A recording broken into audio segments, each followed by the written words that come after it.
समुद्र अपने अंदर ना जाने कितने राज छुपाए बैठा है। टाइटैनिक के मलबे से लेकर लॉस्ट सिटी ऑफ अटलांटिस तक पानी की इन गहराइयों में इतिहास सोता है। लेकिन भारत के दक्षिण साउथ में जहां इंडियन ओशन और बे ऑफ बंगाल मिलते हैं, वहां समुद्र के बीचों बीच एक ऐसी संरचना मौजूद है जो सदियों से इंसान को हैरान करती आई है। कुछ लोग इसे आस्था का प्रतीक कहते हैं, कुछ के लिए ये साइंस का अजूबा है और बाकी पूरी दुनिया के लिए ये एक अनसॉल्व्ड मिस्ट्री है। इसका नाम है राम सेतु। लोग पूछते हैं कि ये क्या है, लेकिन असली सवाल ये नहीं है कि ये क्या है। असली सवाल ये है कि समुद्र के बीच जहां बड़ी बड़ी शिप डूब जाती हैं, वहां ये पत्थर टिक्के कैसे हैं, ये कैसे बना, और सबसे बड़ा सवाल, इसे किसने बनाया। आज हम समुद्र की लहरों को हटाकर नीचे दबे उस सच को देखने की कोशिश करेंगे जो शायद हमारी समझ से बाहर है। सबसे पहले चलिए देखते हैं कि हम बात कहां की कर रहे हैं। अगर आप भारत के नक्शे पर सबसे नीचे देखें तो तमिलनाडु के रामेश्वरम से लेकर श्रीलंका के मन्नार आइलैंड तक समुद्र के नीचे एक कंटिन्यूअस लाइन दिखाई देती है। ये कोई छोटी मोटी जगह नहीं है। इसकी लंबाई लगभग 48 किलोमीटर्स है। इस पूरे इलाके को पाल्क स्ट्रेट कहा जाता है। यहाँ एक बड़ी अजीब बात है, समुद्र यहाँ इतना शैलो है कि कुछ जगह पानी की गहराई सिर्फ 3 फीट से लेकर 30 फीट तक है। यानी अगर आप चाहें तो समुद्र के बीच में खड़े हो सकते हैं और पानी शायद आपके घुटनों तक ही आएगा।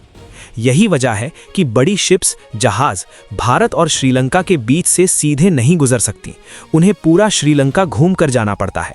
सोचिए, पूरे समुद्र में सिर्फ यही एक पट्टी क्यों है जो इतनी शैलो है। इस स्ट्रक्चर में लाइमस्टोन शोल्स हैं, रेत के टीले हैं और कोरल रीफ्स हैं। सैटेलाइट इमेजेस में ये बिल्कुल एक पुल की तरह दिखता है। दुनिया इसे एडम्स ब्रिज के नाम से भी जानती है, लेकिन भारत के लिए ये सिर्फ पत्थर और रेत नहीं है, ये इमोशंस हैं। हजारों साल पहले की बात है। वाल्मीकि रामायण में एक विस्तार से वर्णन मिलता है। जब रावण माता सीता का अपहरण करके उन्हें लंका ले गए थे, तब भगवान राम अपनी वानरा सेना के साथ समुद्र तट पर खड़े थे। सामने विशाल समुद्र था और उस पार लंका। रामायण के युद्ध कंड में लिखा है कि समुद्र देव ने रास्ता देने से मना कर दिया था। तब फैसला हुआ सेतु निर्माण का। लेकिन यह काम आसान नहीं था। यहां एंट्री होती है इस प्रोजेक्ट के मुख्य आर्किटेक्ट्स की, नला और नील की।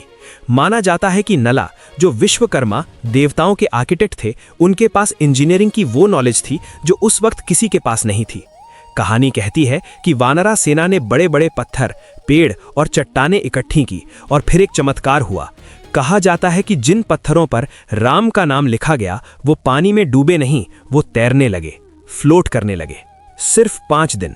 रामायण के मुताबिक सिर्फ 5 दिन में 100 योजन लंबा पुल बनाकर तैयार कर दिया गया। एक ऐसा रास्ता जिसने एक सेना को दूसरे छोर तक पहुंचाया और धर्म की स्थापना की।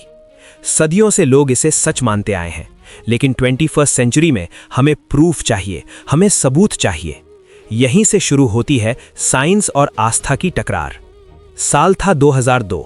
नासा, अमेरिकन स्पेस एजेंसी ने अपनी सैटेलाइट इमेजेस रिलीज की। इन तस्वीरों ने पूरी दुनिया में हलचल मचा दी। इमेज में भारत और श्रीलंका के बीच एक सफेद कर्व्ड लाइन साफ दिख रही थी। ये वही लाइन थी जो राम सेतु की लोकेशन थी। इंटरनेट पर यह बात आग की तरह फैल गई कि नासा ने राम सेतु के अस्तित्व को कंफर्म कर दिया है। हालांकि नासा ने बाद में स्टेटमेंट दिया कि इमेजेस सही हैं, स्ट्रक्चर वहां है, लेकिन यह स्ट्रक्चर मैन मेड है या नेचुरल, ये सैटेलाइट से नहीं बताया जा सकता। लेकिन सवाल वहीं खड़ा रहा, अगर ये नेचुरल है तो इतना परफेक्ट कैसे है। जियोलॉजिस्ट्स कहते हैं कि नेचर में स्ट्रेट लाइंस या परफेक्ट कर्व्स बहुत कम बनते हैं, लेकिन राम सेतु की कंटिन्यूटी देखकर लगता है जैसे इसे किसी डिजाइन के तहत बनाया गया हो। अब आते हैं सबसे दिलचस्प हिस्से पर, तैरने वाले पत्थर। रामेश्वरम में आज भी ऐसे पत्थर मिलते हैं जो पानी में डालने पर डूबते नहीं हैं। साइंस इस पर क्या कहती है? साइंटिस्ट्स का पहला तर्क होता है पमिस स्टोन। पमिस स्टोन वो पत्थर होते हैं जो ज्वालामुखी, वोल्केनो के फटने से बनते हैं। इनके अंदर हवा कैद हो जाती है, जिसकी वजह से ये हल्के होते हैं और पानी पर तैरते हैं। Sounds logical, right? लेकिन यहाँ एक ट्विस्ट है।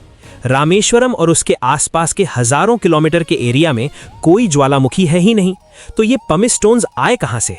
कुछ जियोलॉजिकल स्टडीज कहती हैं कि रामेश्वरम के पत्थर पमिस नहीं बल्कि लाइमस्टोन, चूना पत्थर हैं। नॉर्मल लाइमस्टोन पानी में डूब जाता है, लेकिन यहाँ के पत्थरों में बायोमोलिकुलर चेंजेस हुए हैं या वो अंदर से खोखले पोरस हैं, इसलिए वो तैरते हैं। लेकिन मिस्ट्री ये है कि क्या वो पोरस पत्थर वहाँ पहले से थे या फिर किसी ने दूर दराज से लाकर उन्हें एक लाइन में अरेंज किया। एक स्टडी ये भी कहती है कि नीचे सैंड की लेयर नहीं है और उसके ऊपर रखे गए पत्थर पुराने हैं। जियोलॉजी का रूल कहता है कि नीचे की चीज पुरानी होनी चाहिए और ऊपर की नहीं। अगर ऊपर वाले पत्थर पुराने हैं तो इसका मतलब उन्हें कहीं और से लाकर वहां रखा गया है। क्या ये प्रूफ है एक एडवांस्ड एंशिएंट इंजीनियरिंग का? अब बात करते हैं टाइमिंग की। रामायण का काल त्रेता युग बताया जाता है, जो लाखों साल पुराना है। वहीं साइंस के हिसाब से कार्बन डेटिंग अलग कहानी सुनाती है। ओशनोग्राफर्स कहते हैं कि पिछले 18,000 साल में समुद्र तल काफी बार ऊपर नीचे हुआ है। करीब 15,000 से 7,000 साल पहले अर्थ पर आइस एज का असर कम हो रहा था। उस वक्त समुद्र का लेवल आज के मुकाबले बहुत नीचे था। इसका मतलब भारत और श्रीलंका के बीच पैदल चलने का रास्ता नेचुरली मौजूद था। तो क्या राम सेतु एक नेचुरल लैंड ब्रिज था जिसे राम की सेना ने मॉडिफाई किया और यूज करने लायक बनाया? यानी कि साइंस कहता है नेचुरल शोल्स थे, आस्था कहती है पुल बनाया गया। हो सकता है सच इन दोनों के बीच में हो, कि वो शोल्स वहां थे लेकिन उन्हें एक पुल की शक्ल देने का काम इंसानों ने या वानरों ने किया। आज भी सरकार और साइंटिस्ट्स के बीच डिबेट चलती रहती है। कभी सेत समुद्रम प्रोजेक्ट के नाम पर इसे तोड़ने की बात होती है तो कभी इसे नेशनल हेरिटेज घोषित करने की। लेकिन इन सब टेक्निकल बातों से परे राम सेतु कुछ और भी है। जब आप रामेश्वरम के तट पर खड़े होकर उस अनंत समुद्र को देखते हैं तो आपको सिर्फ पानी नहीं दिखता, आपको एक कोशिश दिखाई देती है। एक ऐसे प्रेम और विश्वास की कोशिश जिसने समुद्र का सीना चीरकर रास्ता बना दिया। चाहे वो टेक्टोनिक प्लेट्स की हलचल से बना हो या नला और नील की इंजीनियरिंग से, राम सेतु सिर्फ भारत और लंका को नहीं जोड़ता, ये जोड़ता है पास्ट को फ्यूचर से, ये जोड़ता है साइंस को फेथ से। राम सेतु एक जवाब नहीं, एक सवाल है। एक ऐसा सवाल जो हमें ये सोचने पर मजबूर करता है कि हमारे पूर्वज शायद हमसे कहीं ज्यादा जानते थे। शायद सच अभी समुद्र के नीचे रेत की परतों में दबा हुआ है, या फिर शायद हमारे समझने से काफी आगे है। राम सेतु हमें सिर्फ इतिहास नहीं, एक सबक देता है कि अगर इरादे मजबूत हों तो भारी भरकम पत्थर भी समुद्र पर तैर सकते हैं। जिंदगी में कोई भी समुद्र इतना बड़ा नहीं होता जिसे पार करने के लिए आप अपना सेतु न बना सकें। आपको क्या लगता है, राम सेतु मिरेकल था या इंजीनियरिंग? नीचे कमेंट में अपनी राय जरूर लिखें। अगर इस वीडियो ने आपको कुछ नया सोचने पर मजबूर किया है तो लाइक करें और इसे शेयर करें उनके साथ जो सच जानना चाहते हैं। ऐसी ही गहरी कहानियों और पावरफुल मोटिवेशन के लिए अभी सब्सक्राइब करें इसान मोटिवेशन को और बेल आइकन दबाना ना भूलें। मिलते हैं अगले वीडियो में एक नई खोज के साथ। तब तक के लिए जय हिंद।